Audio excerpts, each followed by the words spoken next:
وَلَقَدِ اسْتُهْزِئَ بِرُسُلٍ مِّن قَبْلِكَ فَأَمْلَيْتُ لِلَّذِينَ كَفَرُوا۔ اے نبی، یہ لوگ آپ کا مذاق اڑاتے ہیں اور ایسے ایسے مطالبے کرتے ہیں کہ آپ یہ بتائیں کہ قرآن سے مردے بات کرنا شروع کر دیں، یہ کر دیں، وہ کر دیں۔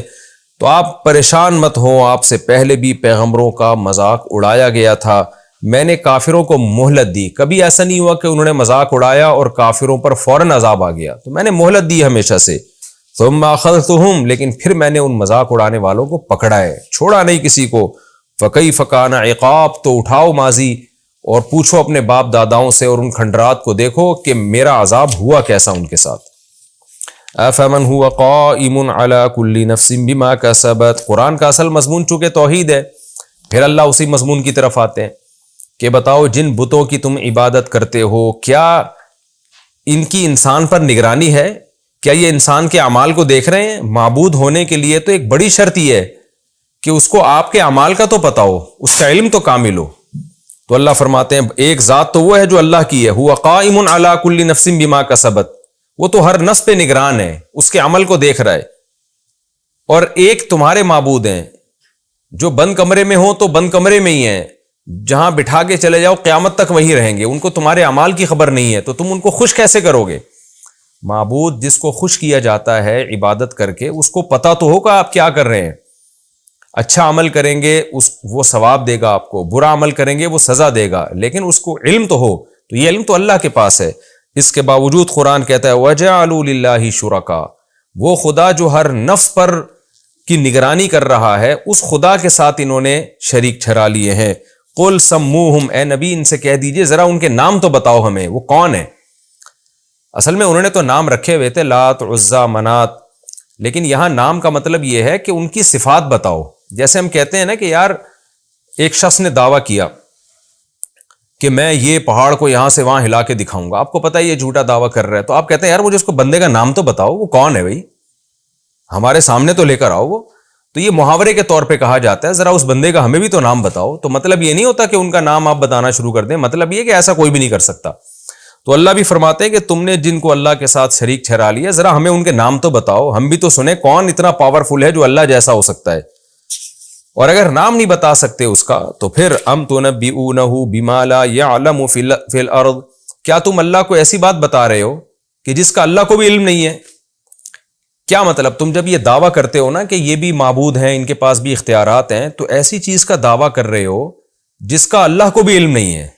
اور اللہ کو علم کیوں نہیں ہے؟ اس لیے کہ یہ علم دنیا میں ہے ہی نہیں۔ یعنی اللہ کے علم میں جو بات ہے وہ تو یہ ہے کہ یہ عبادت کے قابل نہیں ہے، اور تم اللہ کو ایسی بات بتا رہے ہو جو اللہ کے علم میں نہیں ہے، کیونکہ اللہ کا علم تو صحیح ہوگا نا، غلط بات کا تھوڑی اللہ علم رکھے گا۔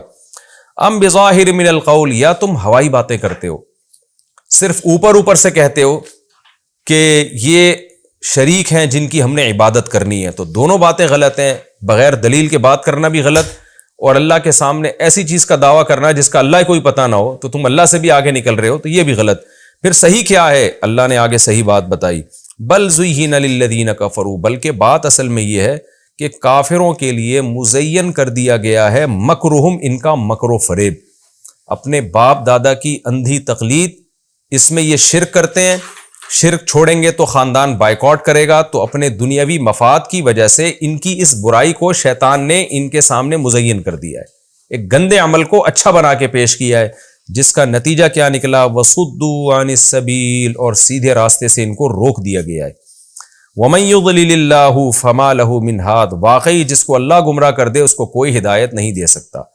تو چونکہ یہ ہٹ دھرم ہے اس لیے اللہ نے ان کے دلوں پر مہر لگا دی۔ انجام کیا ہوگا؟ لَهُمْ عَذَابٌ فِي الْحَيَاةِ الدُّنْيَا، دنیا میں بھی ان کو عذاب ملے گا۔ وہ عذاب کیا ہے کہ حدیثوں سے یہ بات ثابت ہے کہ مسلم پر جب کوئی مصیبت آتی ہے تو چونکہ وہ صبر کرتا ہے، وہ مصیبت رحمت بن جاتی ہے۔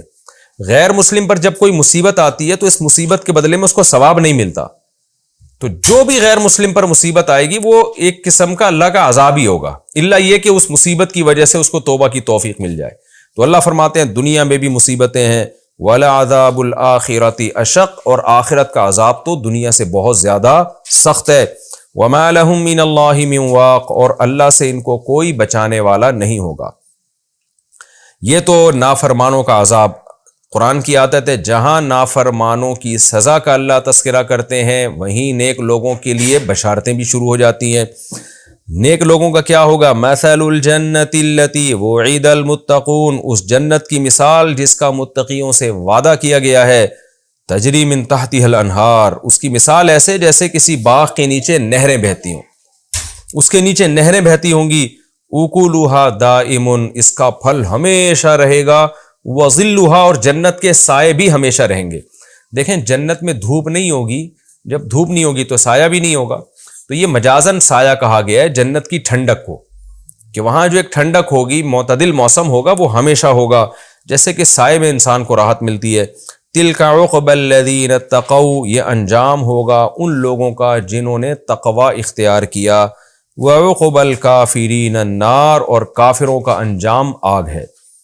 والذین آتیناہم الکتاب یفرحون بما انزل الیک، اللہ نے توحید پر ایک عقلی دلیل دی نا پہلے، کہ اللہ تو ہر چیز پر نگہبان ہے، تمہارے معبود کیا کر رہے ہیں۔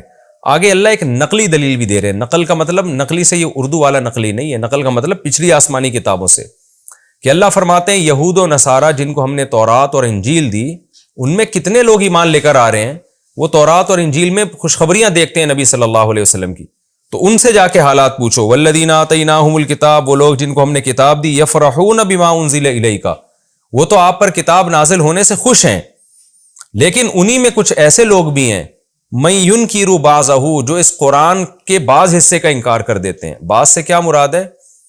قرآن کی کچھ آیتیں ایسی ہیں جو تورات اور انجیل کے احکامات کے تورات اور انجیل میں الگ حکم ہے، قرآن میں الگ حکم ہے۔ تو اہل کتاب میں ایک گروپ وہ تھا جو کہتا تھا کہ یہ قرآن درست ہے، لیکن کچھ احکامات اس کے صحیح نہیں ہیں، کیونکہ تورات اور انجیل کے خلاف جا رہے ہیں وہ احکام۔ حالانکہ اصولی طور پر مسئلہ یہ تھا کہ اللہ تعالیٰ نے کچھ احکام یہودیوں کو تورات میں دیے، پھر زمانے کے بدلنے سے انجیل میں ان کو تبدیل کر دیا، پھر قرآن میں بھی ان کو تبدیل کر دیا۔ وہ فروعی احکام تھے، عقیدے تورات، انجیل اور قرآن کے سیم ہیں، جیسے کہ آگے آ رہا ہے۔ تو اہل کتاب پر رد کیا جا رہا ہے کہ وہ اہل کتاب جو اس کے بعض حصے کا انکار کرتے ہیں فروعی مسائل کی وجہ سے، وہ غلطی پر ہیں۔ کیوں؟ آگے قرآن کہتا ہے قل انما امرت، اے نبی آپ ان سے کہہ دیجئے مجھے یہ حکم دیا گیا ان اعبد اللہ، کہ میں اللہ کی عبادت کروں، ولا اشرک بہ، اور اس کے ساتھ شریک نہ کروں۔ اس مضمون میں تو تورات اور انجیل اور قرآن سیم ہے، باقی فروعی مسائل میں تو زمانے کے لحاظ سے تبدیلی ہو سکتی ہے، وہ تو پھر انجیل والوں کو چاہیے تورات کا بھی انکار کریں۔ تو یعنی قرآن نے ان اہل کتاب کا تذکرہ کیا جو قرآن پر ایمان لاتے ہیں۔ ظاہر ہے وہ اہل کتاب جو ایمان نہیں لائے ان کا تو تذکرہ نہیں ہو رہا، ان کا تذکرہ کیا جن کو جو ایمان لے کر آتے ہیں۔ پھر ان میں دو جماعتوں کا اللہ نے ذکر کیا، کچھ تو ہے جو پورے مسلمان ہو گئے، کچھ کہتے ہیں بھائی یہ پوری کتاب کو ہم نہیں مانتے، لیکن قرآن کے بعض حصے کا انکار پوری کتاب ہی کا انکار ہے اللہ کی نظر میں۔ تو ان کا جواب دیا جا رہا ہے کہ اے نبی آپ ان سے کہہ دیجئے کہ مجھے یہ حکم دیا گیا ہے کہ میں اللہ کی عبادت کروں اور اس کے ساتھ کسی کو شریک نہ کروں۔ تو یہ مضمون تو تورات اور انجیل اور قرآن کا سیم ہے، تو تم کیسے قرآن کے بعض حصے کا انکار کر رہے ہو؟ فروعی مسائل کا انکار کرتے ہو، وہ تو پھر ہر زمانے کے لحاظ سے تبدیل ہوتے ہیں۔ الیہ ادعو، میں اسی اللہ ہی کی طرف لوگوں کو بلاتا ہوں اور اسی کی طرف مجھے لوٹ کر جانا ہے۔ تو اس سے یہ بھی پتہ چلا کہ توحید کے ساتھ تورات اور انجیل اور قرآن کا اتفاق اس پر بھی ہے کہ میدان حشر قائم ہوگا، ہم سب نے اللہ کی طرف لوٹ کر جانا ہے۔ وَكَذَلِكَ أَنزَلْنَاهُ حُكْمًا عَرَبِيًّا، اس طرح ہم نے اس عربی حکم کو نازل کیا، آرڈرز کو نازل کیا عربی میں، جیسے ہم نے تورات اور انجیل کو نازل کیا نا، تو ہم نے قرآن بھی اسی طرح ہم نے نازل کیا ہے۔ وَلَئِنِ اتَّبَعْتَ أَهْوَاءَهُمْ، اور اے نبی اگر آپ نے ان کی خواہشات کو فالو کیا، وہ خواہشات کیا تھیں؟ بعض اہل کتاب کہتے تھے آپ قرآن میں کچھ تبدیلی کر لیں جو بالکل انجیل اور تورات کے مطابق بنا دیں تو پھر ہم اس پر بھی ایمان لے آئیں گے۔ تو قرآن کہہ رہا نا نا نا نا نا، اے نبی اگر آپ نے ان کی خواہشات کی اتباع کی، بعد ما جاءک من العلم، بعد اس کے کہ آپ کے پاس علم آ چکا ہے، ما لک من اللہ من ولی ولا واق، تو اے نبی آپ کے لیے نہ کوئی اللہ کی طرف سے دوست ہوگا جو آپ کی مدد کرے، اور نہ کوئی واقی سے ہے یہ نا بچانے والا۔